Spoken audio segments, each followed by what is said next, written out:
Recuerda suscribirte, darle like, compartir, para que yo así pueda seguir haciendo más contenido y subiendo más audiolibros. Rambo, tercera parte, capítulo 7. Tirado sobre la cresta de una sierra alta, Rambo miró hacia abajo y los vio venir. En primer término, pequeños grupos que se internaban por los bosques lejanos y luego, una metódica y bien organizada batida del terreno, con más hombres de los que podía contar. Estarían a 1,5 millas de distancia de él, donde se encontraba. Parecían pequeños puntos cuyo tamaño crecía rápidamente. Helicópteros sobrevolaban el lugar impartiendo órdenes por altavoces, pero él decidió ignorarlos al no poder decidir si eran reales o falsas. Supuso que Tedley pensaba que él retrocedería al ver la línea de hombres y se internaría bien adentro. Se deslizó en cambio por la sierra hacia donde estaban los hombres, quedándose allí abajo, escondiéndose detrás de cada matorral. Cuando llegó abajo corrió hacia la izquierda, sujetándose con una mano las costillas. Dentro de poco podría dejar de correr. No podía permitir que el dolor lo obligara a aminorar la marcha. Los hombres estaban a solo 50 minutos de distancia, tal vez menos, pero si él conseguía llegar a donde pensaba antes que ellos, entonces tendría oportunidad de descansar todo lo que quisiera. Trepó por una pendiente boscosa, disminuyendo el ritmo de su marcha a pesar suyo. Llegó a la cumbre jadeando y allí estaba el arroyo. Había estado buscándolo desde que salió de la mina. El arroyo en el que se quedó tirado después de que Tedley huyera entre las zarzas. Supuso que tenía que estar cerca de la mina y nada más salir de esta, trepó al lugar más alto para tratar de localizarlo, pero no tuvo suerte.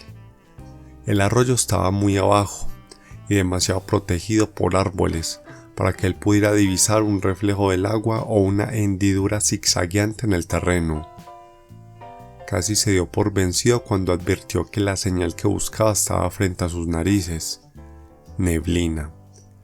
La neblina matutina que se levantaba del curso del agua. Corrió en esa dirección, dolorido, tropezando entre los árboles para acercarse allí. Llegó a un lugar donde el agua era profunda y corría sobre las piedras entre dos orillas cubiertas de pasto.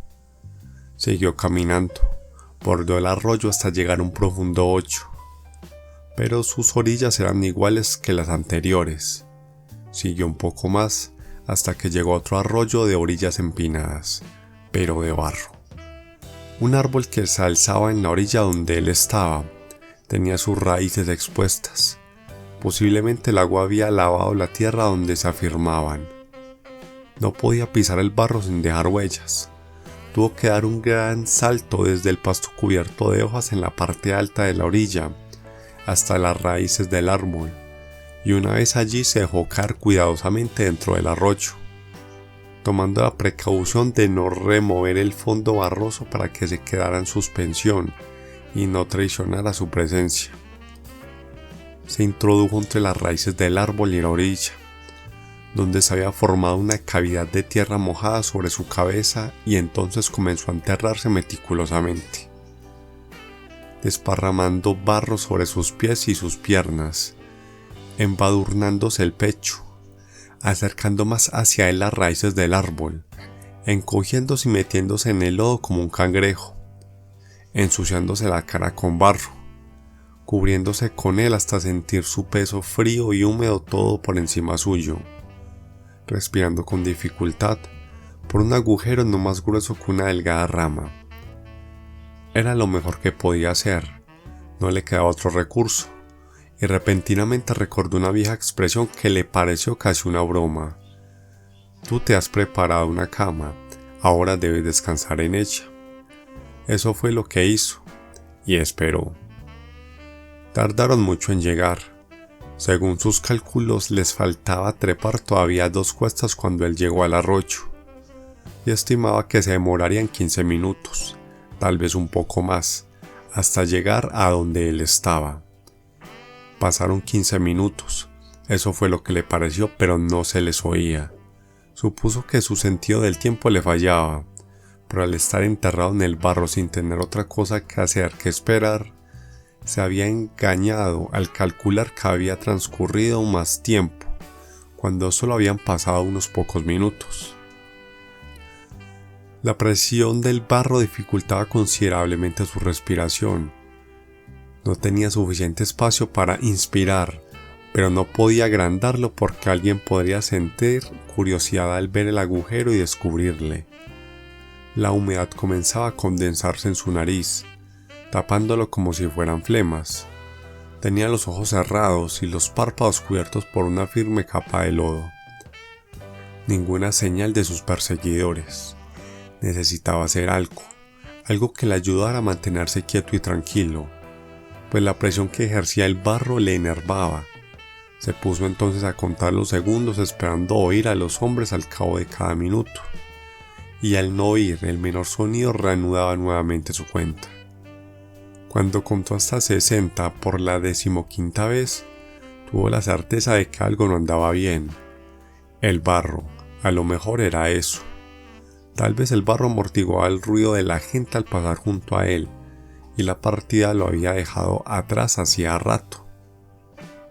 Tal vez sí o tal vez no.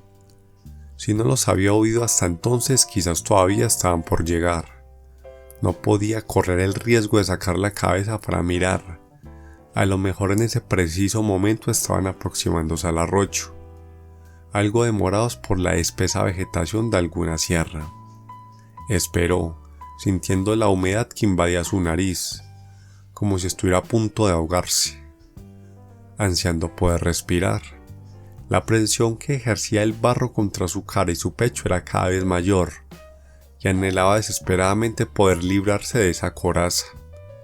Recordó que siendo niño jugaba un día junto a un acantilado, cavando para hacer una cueva en la arena, y que una vez que se metió muy adentro, sintió una imperiosa necesidad de arrastrarse hacia el exterior, justo en el preciso momento en que el acantilado se desplomaba sobre él, cubriéndole la cabeza. Enloquecido por el miedo, se aferró a la arena luchando para poder salir, sintiendo que seguía cayendo arena encima de él. Logró salir justo a tiempo, pero esa noche, mientras trataba de conciliar el sueño, tuvo la seguridad de haber sentido una premonición que le salvó de morir asfixiado en la cueva, y que esa premonición fue la que lo indujo a salir a tiempo. Y ahora, enterrado en el barro y en el limo, se puso a pensar que si alguien caminaba por allí y pisaba la tierra encima de su cabeza, parte de la orilla podría derrumbarse, cerrando el orificio por el que él respiraba. Tuvo la misma premonición que en la cueva de arena. Iba a ser sepultado vivo y moriría en ese lugar. La humedad de su nariz entorpecía por completo su respiración. Tenía que salir. No podía aguantar esa sofocación. Dios mío, no tenía más remedio que sacudirse ese barro. Se quedó petrificado al oírlos. El ruido amortiguado de unos pasos, muchos pasos, todos encima de él, voces ahogadas, zambullidas en el arroyo, gente que caminaba remontando el curso del arroyo. Los pasos se acercaron, unos se detuvieron, luego retumbaron muy cerca, justo encima de su cabeza, asentándose en el barro sobre su pecho, sobre sus costillas rotas. ¡Qué dolor!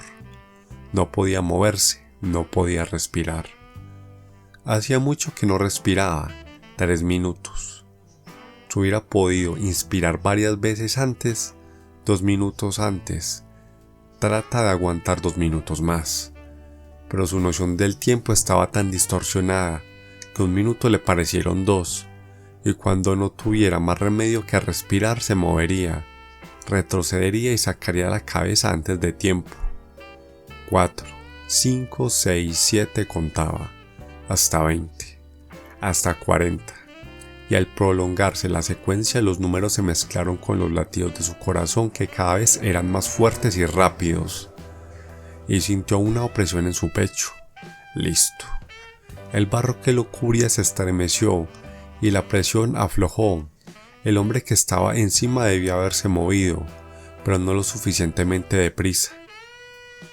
Las voces y la agitación de las aguas del arroyo disminuyeron, afortunadamente, pero con mucha lentitud. No podía arriesgarse a salir todavía. Podrían haber quedado algunos rezagados.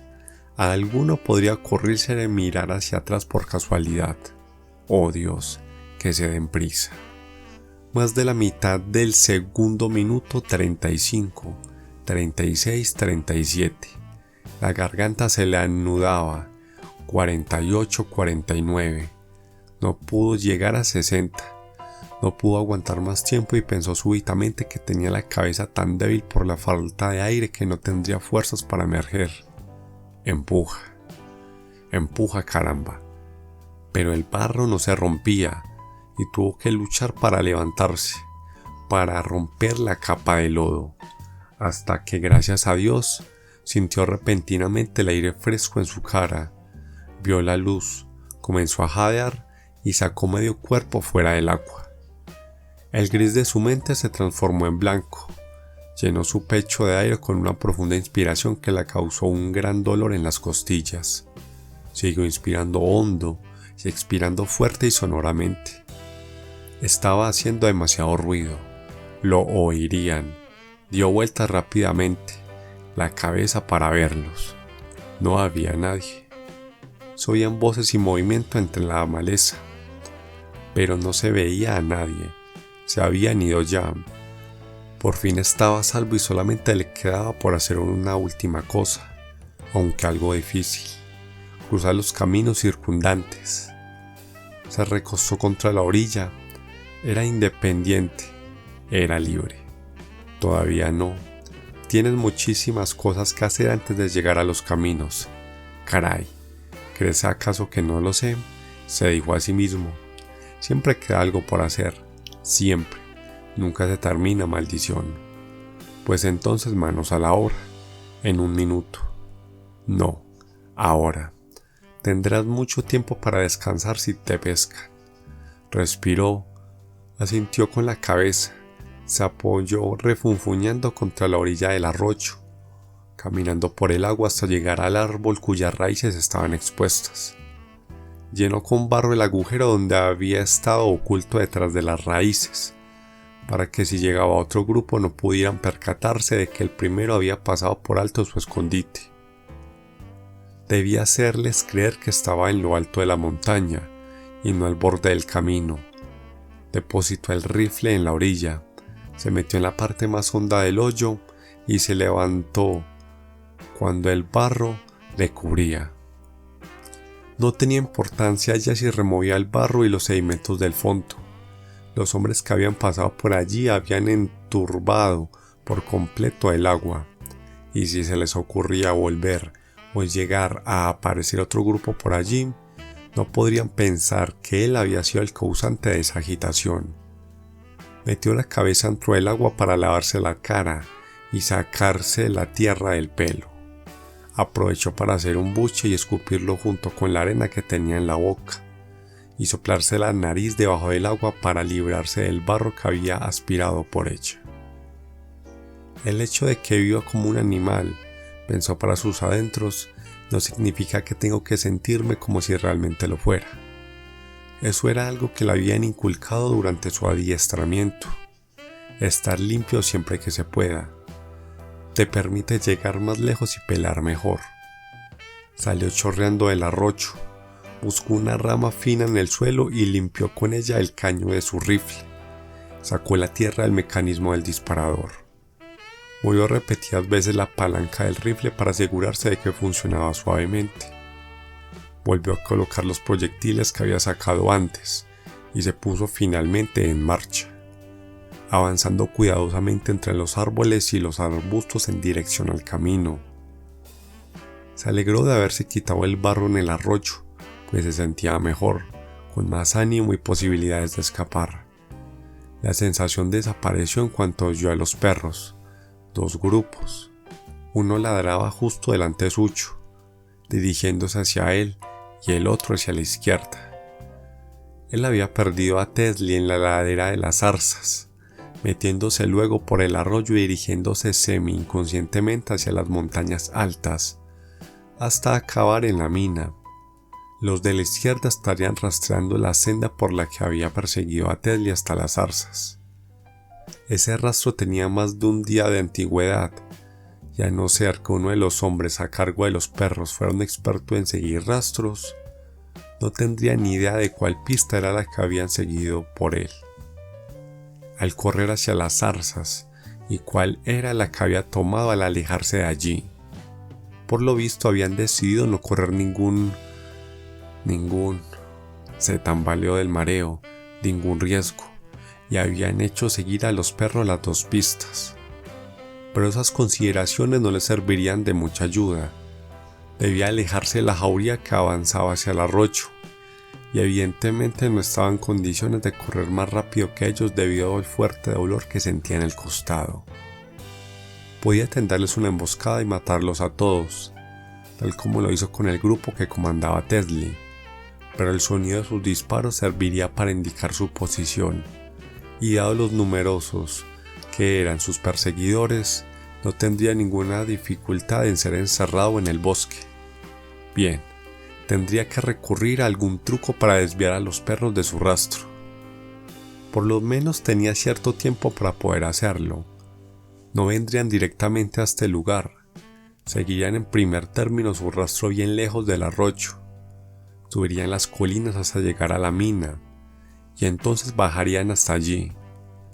Podría tratar de llegar al camino, pero los perros acabarían por tomar ese rumbo, y los hombres a cargo de ellos avisarían por radio para que le tuvieran una emboscada adelante.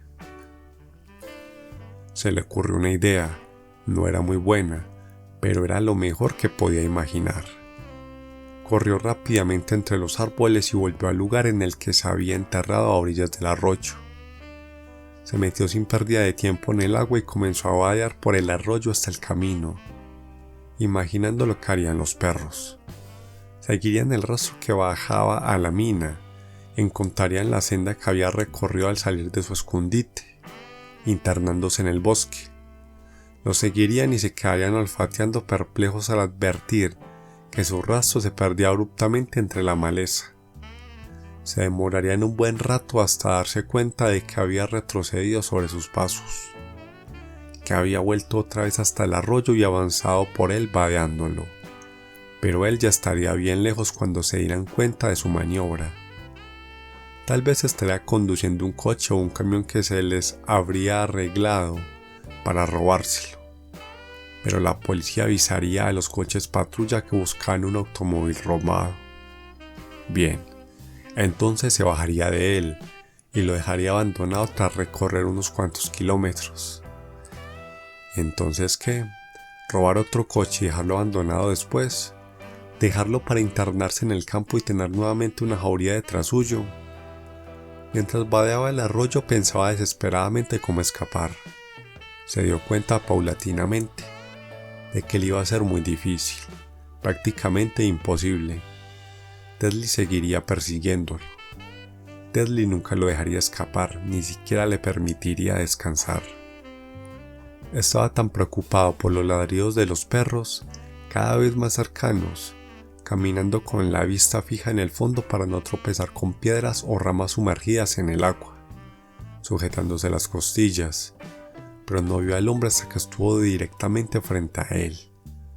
Al salir de la cueva que formaba el arroyo se encontró con un hombre, sentado en la orilla sin zapatos ni calcetines y con los pies metidos en el agua.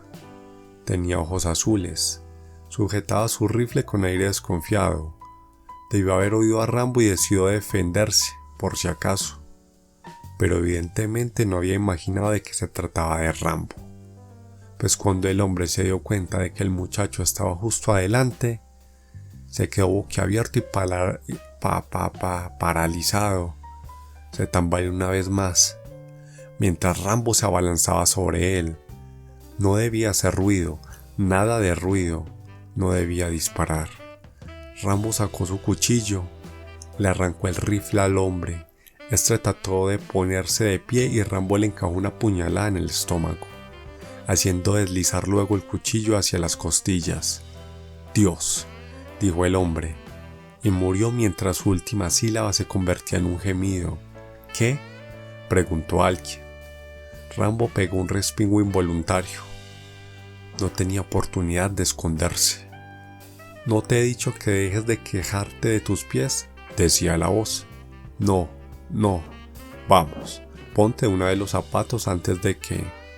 Un hombre salió de un pozo abrochándose los pantalones, pero cuando vio a Rambo fue más rápido que su amigo. De un salto agarró el rifle que estaba apoyado contra el árbol.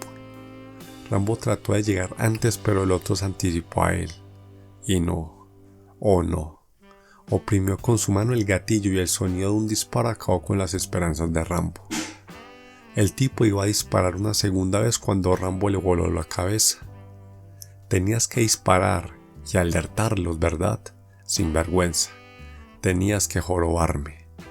¿Qué hacer? Dios mío. En el bosque resonaban voces de hombres que se llamaban unos a otros. La maleza pareció cobrar vida llenándose de ruidos de ramas que se quebraban, de hombres que corrían. Los perros que estaban más cerca empezaron a ladrar. No tenía ningún lugar a donde ir. No podía hacer absolutamente nada.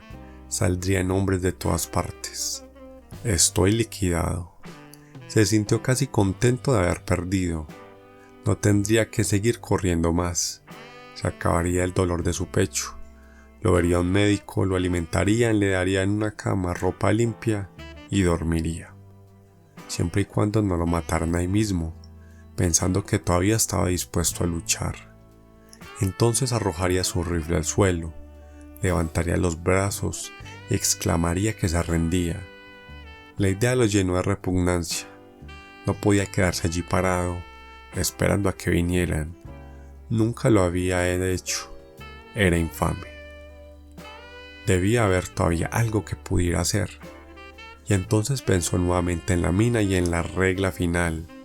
Si no le quedaba más remedio que perder, si su captura era inminente, por lo menos le quedaba el recurso de elegir el lugar donde eso sucedería, y el lugar que le resultaba más ventajoso era la mina. ¿Quién sabe qué podría suceder? Quizás en el trayecto a la mina se le ocurriría otro modo de escapar. Los hombres se acercaban por la maleza. Todavía no se les veía. Faltaba poco. Muy bien, a la mina entonces. No hay tiempo para seguir pensando en ello, y súbitamente su cuerpo se animó ante la idea de entrar nuevamente en acción. Se olvidó del cansancio. Salió del arroyo y se internó en el bosque. Los oyó venir por delante, entre los matorrales. Se desvió hacia la izquierda, avanzando agachado. Pudo verlos entonces un poco más lejos, hacia su derecha, corriendo presurosos hacia el arroyo. Vio a los guardias nacionales, uniformados, con cascos. La noche anterior, mientras contemplaba la hilera de luces a la distancia, había bromeado respecto a que Tesla había trabajado junto a un pequeño ejército para perseguirlo. Pero Dios santo, esto era un ejército bien real. Fin del capítulo.